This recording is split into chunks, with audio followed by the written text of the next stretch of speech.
그 근대 문학을 이제 섭렵하면서 자기 성향에 맞는 것들을 주로 이제 뽑아놨어요. 그러다 보니까 조금 이제 특별한 점이 있죠. 그러니까 여기도 보면은 오늘 조선작이라는 사람인데 이 사람이 이제 신춘문예를 계속 했는데 김동리가 떨어졌다는 게 뒤에 나와요. 근데 볼 때 자기가 김동리는 순수문학적인 거거든. 좌파하고는 좀 다른. 근데 이 사람이 소재를 하면 좌파적인 거, 뭐 가난한 사람, 뭐 정치 권력에 대한 비판, 뭐 이런 걸 하다 보니까 다른 사람이 다 좋다는데 김동리가 볼 때 자기 경향이 안 맞으니까 계속 떨어뜨렸다는 거야. 그래서 나중에 누가 물어봤다는 거야, 김동리한테. 아니, 조선작이 그 작품 좋은데 왜 떨어뜨렸냐 하니까 소재하고 뭐 이런 것이죠. 함량 미사를 그랬다는 거지. 그래서 이제 떨어진 사람 중에 우수한 사람을 추스리는 그런 쪽으로 이제 해서 이제 등단해서 나왔는데 그러다 보니까 되게 이제 뭐 어디 신문 통해서 나왔냐에 따라서 이제 태가 갈리거든요. 근데 이 사람은 약간 비주류적인. 그래서 이제 항상 뭐 좀 밀리다가 결국 이제 작품 거의 안 쓰고 그 건축업자 됐다는 그런 얘기가 뒤에 나옵니다. 그래서 이제 그런 쪽에 그런 성향을 가진 걸 뽑아놨구나 이렇게 이해를 하고 보면 좋을 것 같습니다. 그런데 다 각 작가들의 그 명품들을 뽑아놨어요. 그래서 이번에도 상당히 좋은 작품 하나, 조선작이라는 사람 걸 뽑아놨어요. 네, 어떻게 성벽이라는 제목으로 뭐 여러 가지 그 에피소드들을 이제 모아서 소설 하나 썼는데 저도 개인적인 생각을 말해 본다면 저는 여기서 이제 가장 중요하게 본 게 그 뚝바리의 누나를 중요하게 봤습니다. 누나를. 그러니까 이 사회는 이제 성벽으로 둘러싸여 있죠. 실제 성벽을 만들어 세우든 안 하든. 근데 성벽은 있는데 사실 일단 성벽이라는 것은 이제 넘기가 어렵죠. 넘을 수는 있어요. 그러나 넘기가 굉장히 어렵다. 그래서 그 성벽을 차고 넘는 사람은 거의 이런 사회 속에서 힘들다 하는 얘기를 말하는 게 아닌가. 그래서 우선은 크게 보면은 이제 그 사회는 이제 가진 자 없는 자 이렇게 볼 수가 있겠죠. 그래서 물도 더러운 냄새 나는 물이냐, 이제 깨끗한 생수냐, 먹는 게 다르죠. 그걸 먹는 사람이 다르고, 또 냄새도 그러면 향수를 뿌리는 사람이냐, 더러운 악취가 나느냐, 이게 좀 다릅니다. 그리고 이제, 사는 방식도 도적질해서 먹고 사냐, 도적질 당하느냐, 이제 그게 다르죠. 그래서 그런 식으로 이제 사회가 이제 이분화되어 있는데, 그건 금방 넘어갈 것 같아도 보이지 않게 높은 성벽으로 둘러싸여서 한번 그런 데 들어가게 되면 나오기 어려운 것입니다. 그래서 이제 그 나름대로의 사회가 형성돼서 이제 살아가는데 대부분이 거기에 이제 만족하고 살죠. 그리고 이제 어떤 이유 때문에 거기 들어오게 되면 나가기 어렵고, 근데 이제 거기서 그걸 탈출해 보려고 한 사람이 뚝바리 누나입니다. 그래서 어떻게든 이제 아버지와 엄마가 살았던 삶, 그래서 벗어나 보려고 노력하지만 담을 넘어갔죠. 근데 결국은 다시 창녀촌에 들어가갖고 그 탱보가 이제 데려다가 같이 살겠다. 이제 그것은 다시 그 자리로 돌아올 수밖에 없다는 것입니다. 이걸 상징하고 있고, 이제 상징적으로 뭐 나오지는 않았지만은 아마 그 뚝바리 엄마 역시도 나가서 다시 살아보려고 했지만 아마 어디 창녀촌이나 그런 데 있지 않겠나. 그렇게 예상이 되는 거죠. 집창촌에. 그렇게 예상이 되고. 그리고 이제 이러한 이제 내부에서도 뭐 아까도 누가 얘기했지만은 또 구획이 있어가지고 이제 이 사람들이 감옥에 들어가면 감옥도 거기서 어떻게 사냐 그러는데 감옥도 또 하나의 커뮤니티가 형성되어 있습니다. 그래서 뚝바리는 차라리 아버지도 그냥 개장사하고 이렇게 하다가 그냥 이렇게 죽지 말고 걸려고 감옥이나 들어가지 이렇게 생각을 한 때도 있죠. 그러니까 감옥이라는 사회도 하나의 성벽에 둘러싸여 있지만은 감옥 가서 잡혀 들어가 있는 자와 감시하는 자 이렇게 나눠져 있죠. 그러나 또 그 안에 있는 사람들은 나름대로 거기서 웃기도 하고 뭐 잔치도 하고 뭐 또 나름대로 삶이 또 형성이 돼 있다는 거죠. 그러면 이제 엄마나 누나가 가 있는 집창촌은 안 그러냐? 거기도 또 하나의 성벽에 둘러싸여 있을 뿐이지 거기도 이제 나름대로 그 삶의 어떤 형편이 또 구성이 돼가지고 웃기도 하고 뭐 파티도 하고 그렇게 사는 게 된다는 거죠.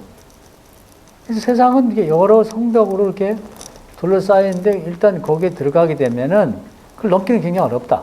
모든 게 그런 거예요. 장애인과 건강한 자. 그걸 벗어나기 굉장히 어려운 거죠. 그런데 그러면 이제 성에 둘러싸인 사람들이 볼 때는 우리가 성 아니고 저쪽 성 밖인데 저쪽에서 보면 저쪽이 성 아니고 이쪽이 성 밖이단 말이에요. 그러면 이 주인공들이 사는 이 성 안에서 본 성 밖은 어떠냐? 똑같단 말이에요. 거기도 보면은 행복한 것 같아도 그들 사회 속에서도 가진 자와 덜 가진 자, 또 이렇게 있고, 뭐 권력 있는 사람, 권력 없는 사람, 뭐 이런 것들이 또 하나의 성을 형성하고 살아가고 있다는 거죠. 그 성 안에서의 뭔가의 사회를 형성하고 있다는 거죠. 그래서 이 소설에서 말하고자 하는 건 제가 볼 때, 뭐 장애인이 돼서 들어가든, 뭐 사업하다 망해서 들어가든, 이런 성 안으로 들어가게 되면은 이제 거기서 적응해 살 수밖에 없고 벗어나기는 굉장히 어렵다. 그래서 시도를 해보지만 아마 이 똑바리 엄마도 뭐 눈이 맞아서 갔는지 어떻게 나가는지 모르지만 결국은 그 탈출에 실패한 것으로 예상이 되고 그 다음에 누나도 가장 건전한 삶을 살려고 노력했고 뭐 주산을 배워가지고 이런 삶에서 벗어나 보려고 성벽을 넘어봤지만 결국은 사회에 나가서 다른 영역에 들어가서 성공하지 못하고 다시 집창촌으로 들어왔고 결국은 제자리에 탱보의 아내가 뭐 될지는 모르지만 될 가능성이 있어가지고 그 자리에 올 수밖에 없다. 그래서 이 사회라는 것이 보이지 않는 성벽에 의해서 이렇게 구획되어 있고 그것에 한번 갇히게 되면 벗어나기 굉장히 어려운 그런 구조로 되어 있다. 그런 것을 이제 말해주고 있지 않나 하는 것입니다. 그래서 이제 이 사회를 이런 시각으로 보고 있고, 정말 이 사회 속에서 우리는 또 어떤 데 갇혀 있는가를 스스로 알아볼 필요가 있는 거죠. 목회도 마찬가지죠. 목회 현장도 우리는 나름대로 똑같다고 생각하지만은 또 뭐 대형 교회 담임 목사가 된 사람들과 또 개척교 담임 목사가 된 사람들은 보이지 않는 성벽처럼 강력한 높은 그런 담이 이제 쳐 있습니다. 그리고 사는 방식이 달라요.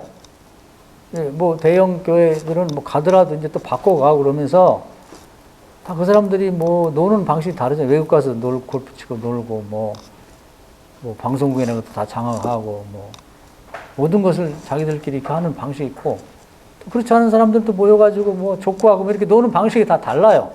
그게 섹터가 돼 있어. 그러니까 그런 사람들이 보고 족구하자 그러면 안 해요. 무슨 족구야. 이렇게 얘기를 하거든요. 근데 족구도 재밌어. 끝나고서 뭐 순두부라도 먹고 하면 재밌잖아요. 그래서 근데 그걸 넘어가기 어렵다고. 왜 어렵냐면 넘어가려면은 뭐도 백도 있어야 되고 아니면은 뭐 또 돈도 몇 억이 있어갖고 주고 들어가고 뭐 이렇게 되는데 그거 없잖아. 결국은 옮겨가도 거기서 거기야. 그래서 성벽이 있다는 겁니다. 어느 곳이나 성벽이 있다는 거죠. 정치판도 마찬가지입니다. 뭐 어디 시골에 그런 데서 국회의원 들어가면은 그냥 뭐 싸울 때 앞에 나가서 뭐 몸싸움이나 하고 그런 거지 뭐 예산 하나도 못 따오고 지역구 아무 도움도 안 되고 거기도 또 벽이 다 성벽이 쌓여져 있는 거예요. 그래서 이제 이런 사회가 정말 그렇게 한번 갇히게 되면 섹터화되고 개토화되고 근데 정말 넘어가기 어렵고 거기서 넘어간다 할지라도 다시 그 자리로 돌아갈 수 없는 그런 형태로 돼 있다. 그래서 이제 이런 사회를 보면서 과연 우리가 어떤 시각으로 세상을 보고 또 어떻게 이 사회를 개선해 나갈 건가를 고민할 필요가 있는 것이죠. 그리고 나는 과연 어느 계토에 어떤 성배에 갇혀 있는가. 그리고 나는 여기서 나름대로 사는 방법이 또 있어요. 뭐 예를 들면은 어려운 교회들은 뭐 이렇게 큰 교회들한테 이제 도움도 받고 그러면 살아가기도 하고, 또 이제 뭐 부모 형제들부터 도움 받고 살기도 하고, 뭐 아내가 벌기도 하고 또 내가 나가서 벌기도 하고. 그런데 그게 한번 그렇게 돼버리면 그걸 벗어나기 굉장히 어려운 거예요. 나는 어느 섹터에 갇혀 있는가. 그리고 뭐 마음은 뭐 항상 담을 넘어가죠. 성벽을 넘어가고 뭐 나중에 말해 내가 뭘 한번 뭐 어찌 해본다는데 평생 넘기가 굉장히 어려운 구조로 되어 있습니다. 나는 항상 되지도 않는 월담을 이렇게 생각하고 사는 허황된 꿈을 갖고 사는 사람인지, 또 나는 도대체 나의 그 갇혀있는 계토를 이해하고 있으며 나는 여기서 어떤 방식으로 살아가는지. 여기 보면 뭐 방법이 많아요. 도적질도 하고, 뭐, 또 몸도 팔고, 뭐, 또 삥땅도 치고, 뭐, 다른 방법이 있는데, 나는 도대체 어떤 삶을 선택하고 살아가는지도 한번 생각해 볼 필요가 있다는 거죠. 냉정하게.